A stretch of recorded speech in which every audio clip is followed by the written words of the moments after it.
This is a tiny tutorial to introduce you to the starter templates. And by introduce, I mean it's just to give you an idea of what these are and the basics of how to use them. For actual techniques using them like in detail, look for other videos on it. This is just to introduce you to the concept. Before we can jump in though, I need to tell you that you want to look for the selection tool tiny tutorial that I'll link at the end of this video if you want to watch this all the way through, because that's the tool you need to master first. I do have other tiny tutorials that cover some of the things I'm going to mention here, like copy and paste and tweak mode, if you want to watch just those to kind of get a better grasp on those. So I'm going to talk fast because I'm trying to keep this short. The first thing I need to explain before we can get started though is that a voxel, when people refer to it, they are referring to that smallest cube as a measurement typically. But what you need to know is that a voxel actually is a underlying structure in the programming that makes the shapes of the world. So there is something called an air voxel. Just because you can't see it here doesn't mean that you don't have something that exists there. And that's going to come up in a moment when I start copying and pasting. So keep that in mind, and that also affects things like your storage and whatnot. All right, so every player, no matter what now, has a collection of starter templates, and this just includes shapes that are a little harder to learn to make when you're beginning, but these give you a way to jump right in and build cool things and to kind of learn how voxels work. I find playing around with templates for me was the way that I learned the fastest. So to find those, you press T to open the template library, or you can click the icon down here for the house. And oops, I'm talking about templates, so I typed the wrong word. If you already have templates, you can search for them by typing the word start or part of the word start. And they're going to come up like so. And it will say arcs and discs, and what that's referring to is it gives you a partial arc or 1/4, only 1/4 of the disc. The 10 to 19 here, VX, that refers back to, remember I said voxel used as a measurement? That refers to the size when something is complete. So this, when it says 19, it's going to be approximately 19 voxels across when you complete the disc. All right, so that's why you have these increasing sizes. And then you also have fonts if you want to write words, including the landmark font. You have numbers, the logo. When it says lines angled, it's referring to this incline shape here. And what I did is I pulled out one little piece of that and I pasted it 5 times in a row. And you can use that to make things like roofs, or if you wanted to make an incline going into a building, that's what the lines angled can be used for. You have ovals. You have pillars, which are a column, just a cylindrical shape. A column would have finials on it, so it doesn't have the finials, it's just the cylindrical shape, the pillars. And then triangles. Now, remember how I was talking again about voxels and I mentioned storage. Your template library here, your storage, has a size limit, but you need to know that your starter voxels do not count towards that. So don't delete them, even when you're maxed out, unless you're well beyond using them and like making your own stuff from scratch. But this doesn't count towards your storage, so don't worry about any of the storage limit, because it does not count these towards that. The other thing you need to know about voxels is here you see a number and you see the primary material. All of these are made out of dirt, which is the most common material that you'll get just by whacking anything with your pick in the game. So you will need that much dirt in order to place this particular template that I've got my mouse over right now. If you want to look into it first, your materials tray moved down here to open and close it. So you can click here, and I've already got it pulled up to dirt. That's how much dirt I have. So I have well more than enough. You will find dirt in the common category, just so you know. If for some reason you don't have enough, if this was, for the sake of I suck at math, if it said that this took 1,000 voxels of dirt, and I didn't have that, I would hear a double click noise when I tried to place the template, and it would tell me how much I need and how much I am short here. So it would say you need 500 if I only had 500 dirt, and it was 1,000. Capiche? All right, now just for the sake of showing you what it's like to pull something out, I'm going to go ahead and click on this one and pull it out like I'm going to place it. And as you can see, if you're just moving this around, it's really loose. And that's where tweak mode will come in. So you can hold down Control and left click to enter tweak mode, and that gives you the ability. Ooh, this is a huge font. I pulled up a huge one.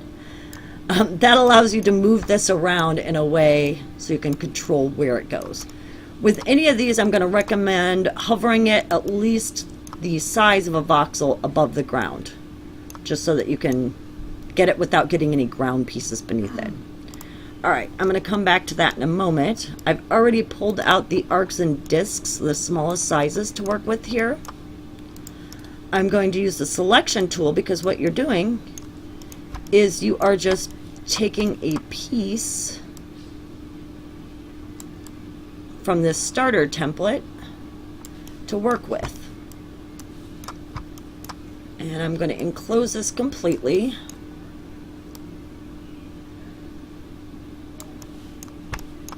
So that I can copy this one little piece to work with. Or I can use just part of it if I want, if you really want to experiment. You'll also see out there in the world something called swaps. A lot of players maintain those, including me, where you can take and copy these weird looking boards like that. That's what these are. These are template boards so that you can play with different shapes. So I've enclosed that one piece. I'm going to hit Control C to copy it. And then when I'm ready to work with it, I'm going to hit Control V to bring it back up.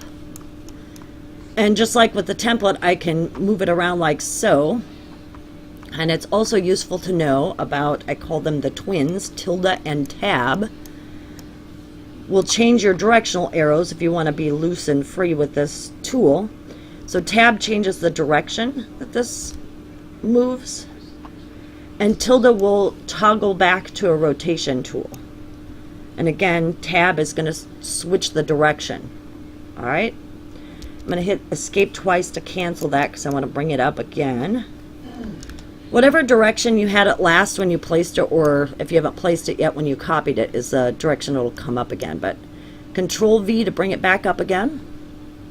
And this time I'm going to hold down Control and left click so that I can carefully control where I'm placing this. Now you can use the rotation mode here. It will snap to the grid now, although that still can be a little awkward to work with. If you've got something that's got a direct flip advantage to it, you can just use mirror mode. Go back to mirror mode here to flip these. Okay, so I'm lining this up. Once I've got it where I want it, I hit that, and that will paste it. You might have noticed, though, I'm going to Control Z to take that out. So Control Z undoes things. You notice that this has these little black markers. That's to give you a visual cue to the size of something, but it also will help you know if you've lined something up in a way you don't intend, because you'll see that the black and white here, you can see how it warps. Oops, I'm going to cheat and turn that back on real quick. You can see right away when something doesn't maybe paste like you intended it by looking at those little markers. All right, so I'm going to hit Control Z to undo that. Now, the reason I checked that box again that said paste with or without error is going to come into play right now. So I took that arc earlier and I made this complete circle with the hole in it. If I wanted to experiment further with this piece, oops. If you hold down Control and scroll in, you can zoom in. I should have done that before. So Control and scroll wheel to zoom in when you're in build mode. It's just the scroll wheel if you're out running around in the world now. You can also use the Control, hold down Control to move your tool. That gives you the tweak mode to move the tool. So Once I've got this enclosed, now that I've put this particular shape together, if I Control C to copy it, hit escape twice to cancel the tool, Control V to paste it, hold down Control and left click to bring up tweak mode.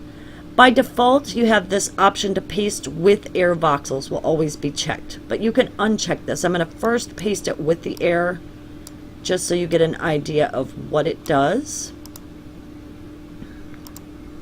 Let's go ahead and cancel this out. Now remember I said the invisible voxels are still there. That's what helps this hold its shape. There are techniques using the heal tool and also what people call a putty voxel. Look up videos on that I could fill this in with. But I just want you to get an idea. This is what happens if you paste it with air sometimes, which can be cool. You can use that to great effects. If you don't want that to happen though, let's say you just want to paste it as it is, I'm going to Control left click again. This time if I uncheck that box, it ignored all of the air voxels, so it didn't cut out any of that stuff in between.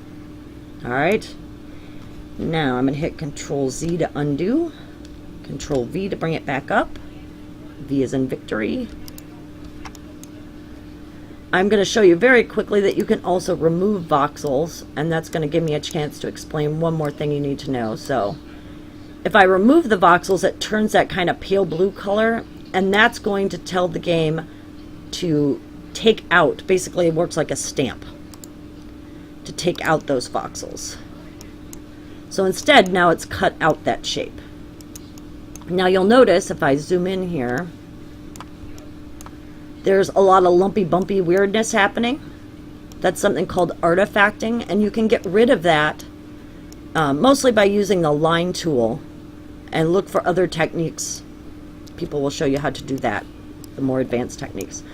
But that's just to give you an idea of what the different functions are working with Control Copy Paste, and what you needed to know just about how the shapes work, why it has this number 10 to 19 on it. I think that covers it. Thanks for watching and listening, and I'm sure I'll talk to you soon.